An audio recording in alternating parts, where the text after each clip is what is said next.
Did you know that over 40 inventors of free energy devices have mysteriously died or disappeared since 1970? Stanley Meyer developed a water-powered car engine that could run on ordinary tap water. 6 months after demonstrating his breakthrough, he collapsed at a restaurant, claiming he'd been poisoned. Eugene Malov, a respected MIT physicist, published research on cold fusion energy extraction. He was brutally murdered just days before a major energy conference in 2004. John Hutchison created anti-gravity devices that defied known physics in his laboratory. Government agents raided his facility multiple times, seizing all equipment and research. Each inventor faced the same pattern: breakthrough announcement, then harassment, financial ruin, or death. Their energy patents were immediately classified as national security threats. Family members report mysterious phone calls and surveillance before each tragedy. The timeline is too consistent to be coincidence. Someone doesn't want unlimited energy reaching the public. The fossil fuel industry has trillions at stake. They call the social credit system. If any of these family photos, if any of your activities online, if your purchases, if your associations, if your friends are in any way different from what the government or the powers that be of the moment would like them to be, you're no longer able to purchase train tickets. You're no longer able to board an airplane. You may not be able to get a passport. You may not be eligible for a job. You might not be able to work for the government. All of these things are increasingly being created and programmed and decided by algorithms.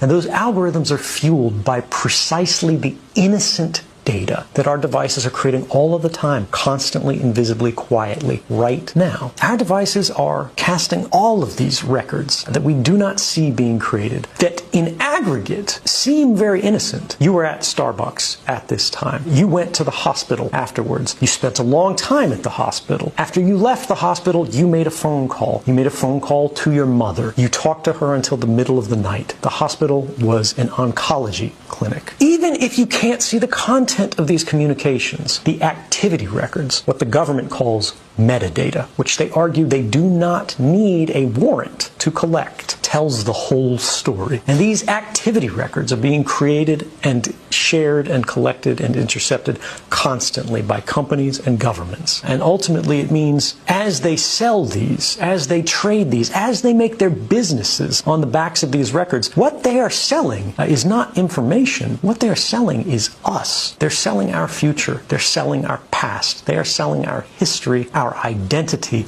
and ultimately they are stealing our power and making our stories work for them.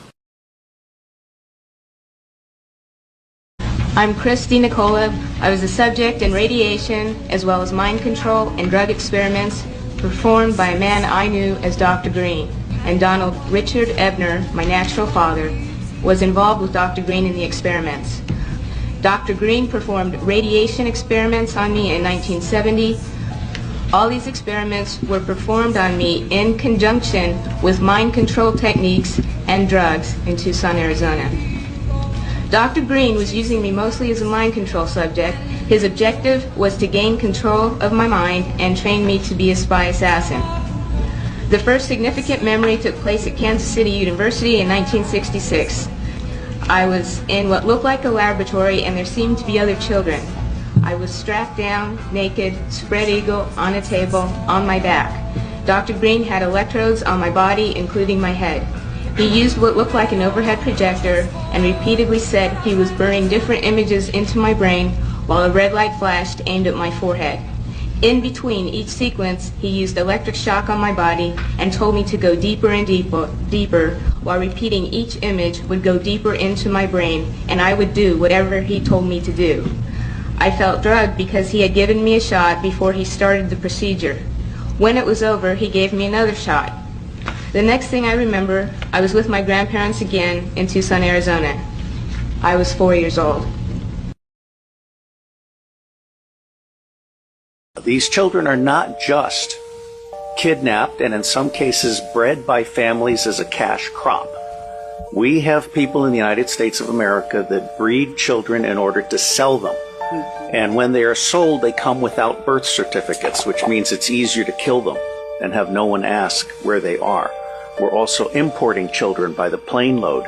Again, children who have no documentation. It's not just child slavery or child sex abuse. It's also child torture, because you have adrenalized blood. You have the whole blood drinking ceremony of the satanic world. It's also the use of children for harvesting body organs. And then you have ritual ceremonies and ritual murder, as well as incidental murder. Most organizations that end up being used to prey on children, Oxfam is a recent example, all of the United Nations organizations, the Boy Scouts of America, all of the child services agencies across the United States of America, they did not start out as organizations to prey on children, but they attract pedophiles. And ultimately, pedophiles end up rising in the ranks and controlling those organizations, so that an organization that initially started out in the service of children becomes an organization that is in fact hunting children. You be the judge. If you're awake, then the message is already clear. Support the movement. Show where you stand. Some choices echo long after the moment has passed.